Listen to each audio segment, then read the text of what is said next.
Hello, magical experimenters. Wow, today has been quite an interesting day. Actually, the whole week's been interesting. And it relates directly to the topic of this video. Tonight, I just found out that my latest audiobook, Space-Time Magic Foundations, is now available. So I've already written Space-Time Magic Foundations a while ago, but the team at Battalion 13 just released that, and you can find a link in the video here. And then earlier this week, I put Magic by Design, my newest book, I put it up for pre-order on all the various book sites. And so how does that all relate to tonight's topic? Well, tonight's topic is how I've been working with creativity as an element of magic, and really how I've been working with creativity over the last couple of years. And that's how it relates, because I've had a lot of people kind of ask me at different times, like, how is it that your output has been, increased so much? I mean, you're just like astronomical now. You're like writing all these books. You're doing all this work. I don't know if I could do that or not, and I'm going to talk about that tonight and share that with you. So I decided to work with the element of creativity. It was a little over a year ago. October is when I dedicated myself to working with the element of creativity. And before that, I had already been working away with that particular element anyway, that current of energy. A really good friend of mine, Eric Roth, does shamanic astrology readings, and he sat me down and a couple years ago and basically said, look, you're getting ready to enter into this cycle where you're going to have access to a lot of creative energy over the next couple of years because of the cycle of Uranus. Well, Uranus is planetary energy is very much focused around creativity. And so I thought, interesting. And he told me that, and I thought to myself, well, I'm already in this process of basically reinventing myself, as an author, as a magician. I had basically 2 years ago, a little over 2 years ago, committed to doing a long-term magical working called the Sphere of Art. I started memorizing the Sphere of Art, and in the process of that, I ended up creating some of my own unique correspondences. The Sphere of Art, basically, to give you a little bit of background here, it was the book was the 3 books were written by R.J. Stewart, and it's kind of him sharing this specific working within within my tradition as well, our tradition, if you will. And in the Sphere of Art, you work with the 4 elemental archangels. But I ended up going a little bit further, and I ended up creating some correspondences, one where I work with like the archangel of the underworld, Zandalafon, and then one where I work with the archangel of the cosmos and creativity, and that would be Metatron. And then finally, the archangel who ties it all together, Savuvial of the cord. And so I started working with that 2 years ago. I started memorizing things and really putting all this work into creating this amazing working. And at the same time, I really opened myself up to the currents of the elemental and planetary energies. And I basically was like, lead me where I need to go. And so I opened myself to that, and I found that creativity started to spike, basically in May of 2018. Yeah, it was May of 2018. So, because if I think about it, so I started working with it, and I started working with it in October of 2017. And then in May of 2018 was like when things really started to come together. I needed, those first 6 months to really kind of get my life in order, start reinventing myself. And that's when I decided to go into self-publishing. And it's when I decided to, I decided to start experimenting. I've been reading a couple books by, what are their names? I'm just going to pull them out right here. Sean Platt and Johnny B. Truant, okay? How cool a name is that, Johnny B. Truant, right? Anyway, that's like a badass name right there. So anyway, I started reading their book, right publish, repeat, and then iterate and optimize. And that really kind of laid out the framework for how I could reinvent myself as a writer. And of course, I was already in the process of reinventing myself as a magician. And what I ended up doing is I took 2 courses that I'd created, The Process of Magic and Space-Time Magic Foundations, and I turned them into books. And I saw how successful they were, and I compared them to my publisher, and I made one of the most important decisions of my life. I took back the rights to my books because I realized that working with a publisher was really just not good for me. It came down to a very simple fact. When you work with a publisher, you have to abide by their limitations, and their limitations define your career as a writer, whether you want them to or not. And I didn't want that. So I freed myself from working with a publisher. I cut out one of the middle people and made it so that I stopped leaving as much money on the table. I mean, the reality is when you are a writer, you're going to leave some money on the table no matter what, because, it's just the reality of it.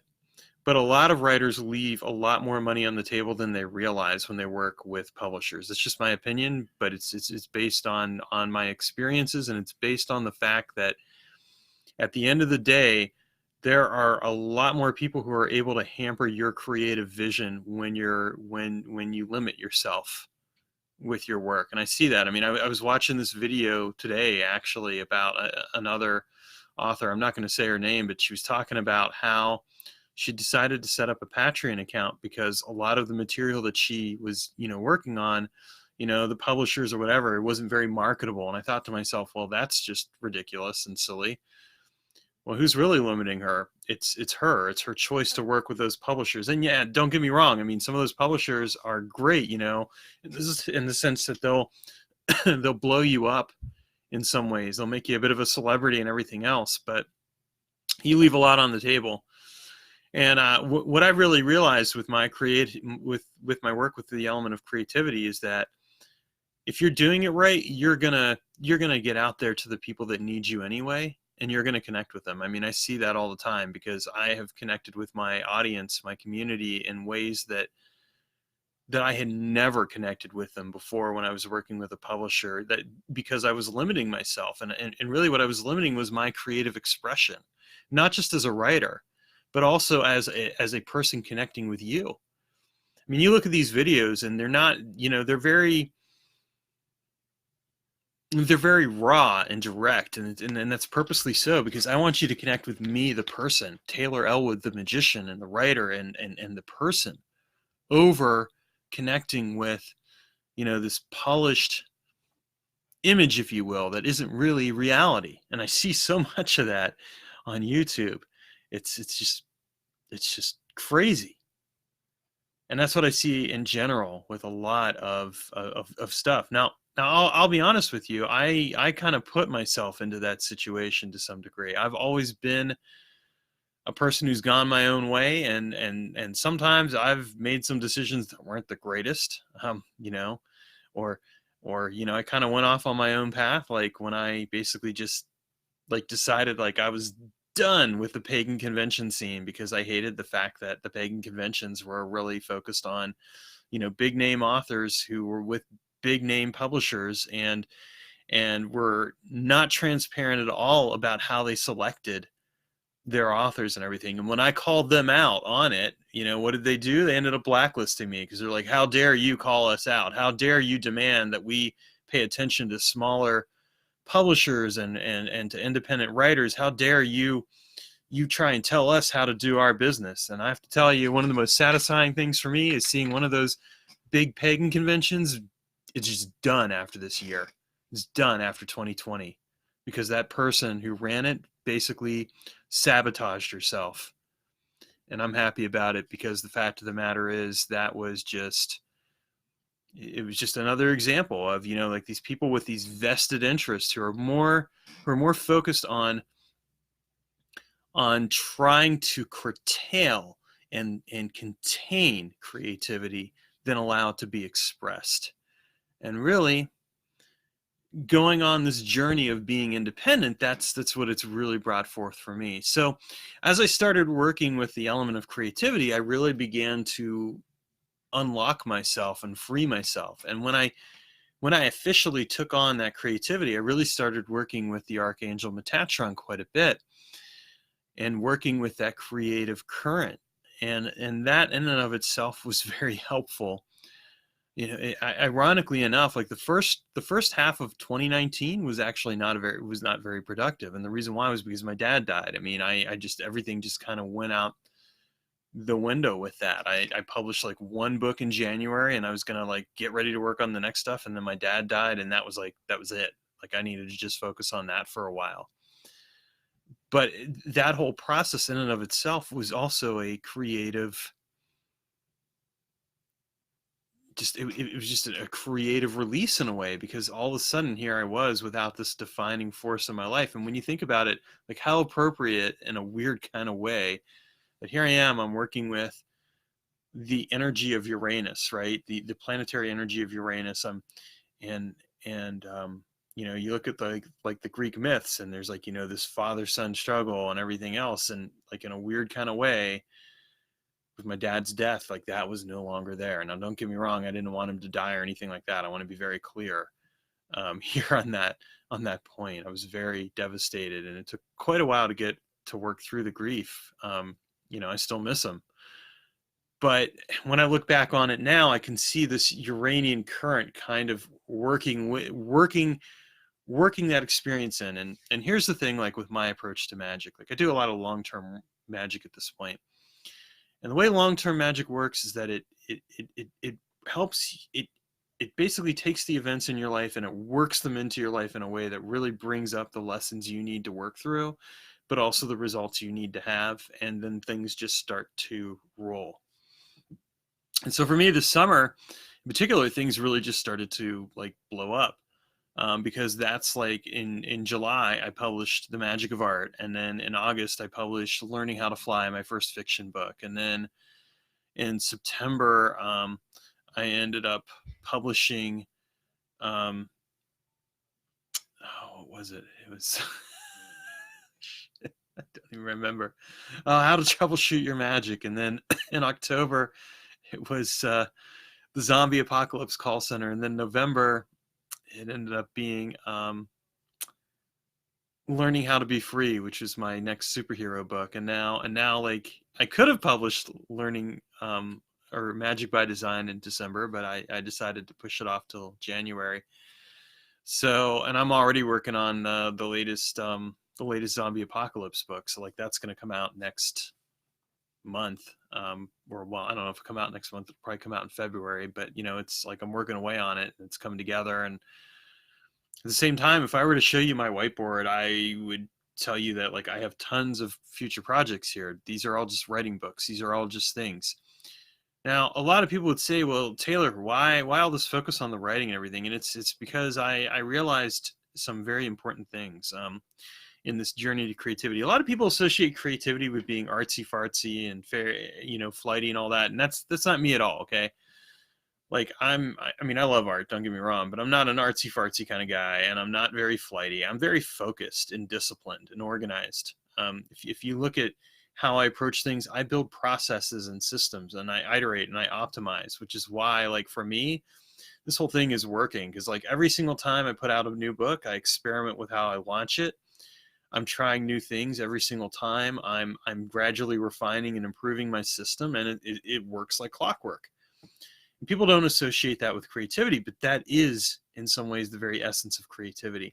Creativity isn't just, I'm going to sit down and write. Creativity is, I'm going to organize myself enough to be creative on a regular basis. I'm going to have a creative output that is systematic and designed. It's a process, and it's continually happening again and again and again. And each time I'm improving that creative cycle. That's creativity. And a lot of people don't think of creativity that way, because they think that creativity, it's got to be the inspiration of the moment and all that other silliness. And I'll tell you, that is actually the worst way to approach creativity. It kills your creativity, because if you're waiting for creativity to come to you, it will not come to you a lot of the time. Instead, you've got to open yourself to creativity, and you've got to be humble, and you got to be willing to learn from creativity. And that's really the way that I ended up doing that. Is I integrated my magical work into my creative work, into the writing and everything else. And I focused it into creating this system, this process that's allowed me to basically publish a book a month since July of this year. And I mean, even before that, I'd already published a couple of books and would have published more. It was just, like I said, derailed by my dad's death, which, hey, got to plan for those things too, because that kind of stuff does happen. And what's been really fascinating about this whole process is that along the way, I've really looked at both the magical and mundane elements that have helped me to launch to be more creative. And here's what I've discovered: a few key points for you. One, you need to have a good team in place.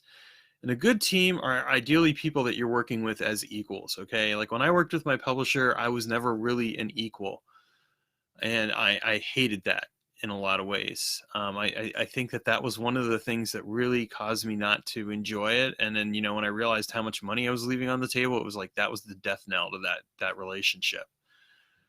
Now, like, I have a team of people that I work with. I've got a cover artist that I work with who I can tell him my ideas, and he's able to whip together covers each and every time that captures the book, and he does amazing work. I've got an audio team of people that I work with who do, and it took me a little while to find those people. I want to be very clear. It wasn't like they just popped into my life. But I really again, drew on that systematic approach to creativity, and I really focused on on that and what I could do to create this overall experience for myself, for the people that I work with, and for you, because this is really about crafting an experience for all of you. If I were to look at my creative work right now, I would tell you that my mission is really about, at least on the nonfiction, the Magic Inn, it's about teaching all of you how magic works and stripping away the needless esotericism and all the silly trappings, and really getting focused on what makes it actually work and making it accessible to people. That's what I'm about. And at the same time, I'm really about liberating myself and freeing myself to live my life as I please in that process. And in turn, to demonstrate and model that to you. Because when you can take your creativity and you can amplify it with your magic, you don't want it to be wild and chaotic. You want it to be focused and organized. You want to know what's essential. For me, what's essential is the magic and the writing. Like, that's it. And it's that mission of, I want to teach people how magic works. I want to share with them how it works. I want to make it easy and accessible for them.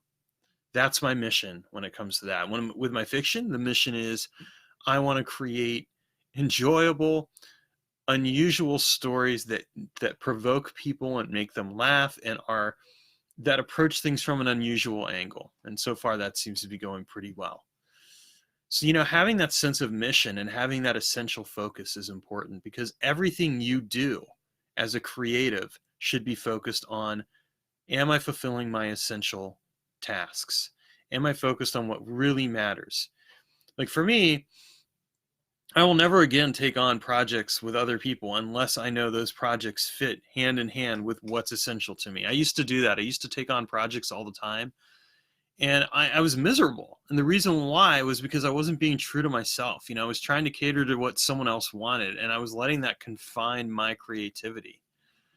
And instead, I realized I needed to just unleash it and to be unapologetic about my boundaries and be like, no, like, this is about my work and my mission, and it's not about you, and it's not about what you need. It's about my community and me. And that's really what it comes right down to. Like, if you look at my creative work in the last year, it's just been shaped by this fundamental understanding, and really that started 2 years ago. It was shaped by this fundamental experience of how miserable I was. Everything I'd tried to do hadn't worked out. I felt like a failure, and I turned it around, and I am turning it around. I mean, it's just amazing. And it's because I got that focus, and I used the magical work as part of that. I worked with the element of creativity, and I let it teach me and transform me. And even right now, like all of my magical work is really fundamentally all about this as well. It's about this mission. It's like every single thing I do has to tie into this mission. Even my job, weirdly enough, fits into it all, because I've found ways to co-opt my job and turn it into something that I am using to continue to refine and focus my efforts creatively, but even just like in terms of my overall life satisfaction. So that's really what's going on here, and it's an amazing transformative process, and it's illustrative of the fact that, like, if you're willing to transform your understanding of what it means to be a creative and allow it to and work with it as a spiritual practice, but that's also a mundane practice, and create the right systems and processes, you can do amazing things. If you were to have talked to me 2 years ago and you were to have asked me, like, Taylor, could you imagine yourself, having taken all your books back and, publishing a book a month and everything else, I would have told you no. I wouldn't have believed in it, because I didn't believe in myself at that time. I didn't believe that I could succeed as a writer. That's why I held off for so long, and why I stuck with a publisher and everything else, because I didn't think it was possible. And then over the course of those 2 years, by working with that element of creativity, I transformed myself. I stopped sabotaging myself. I started believing in my creative talent in my writing, and I trusted it. And this year has been like just utterly dynamic and amazing.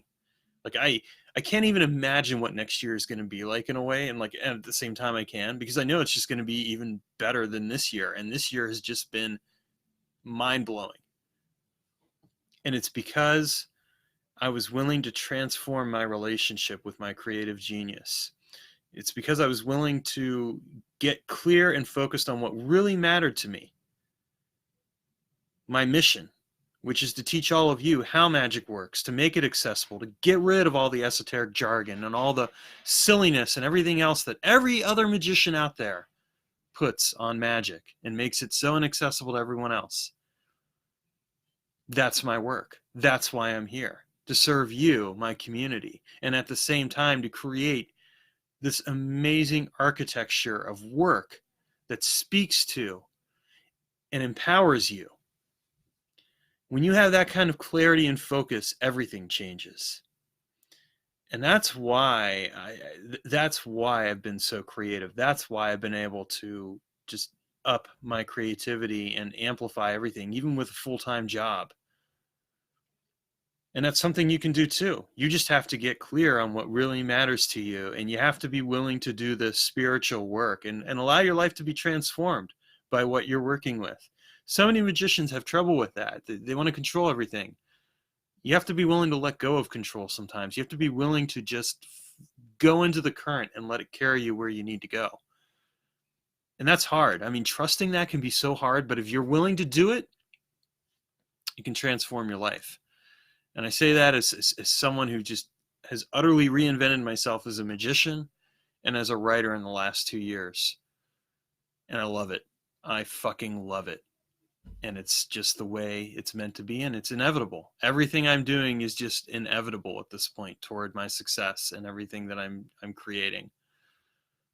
And that's powerful, because when you know you have that kind of push and that nothing can get in the way, that, my friends, that is the real power of magic. That is the real power of transformation and creativity and everything else in your life. And there is just nothing that can get in the way of that. You just have to be willing to transform what you know about yourself, to challenge what you know, and discover what you can learn. All right, thanks for watching, and I'll catch you guys next week. And check out the new audiobook, as well as, of course, Magic by Design, which is available for pre-order. All right, take care.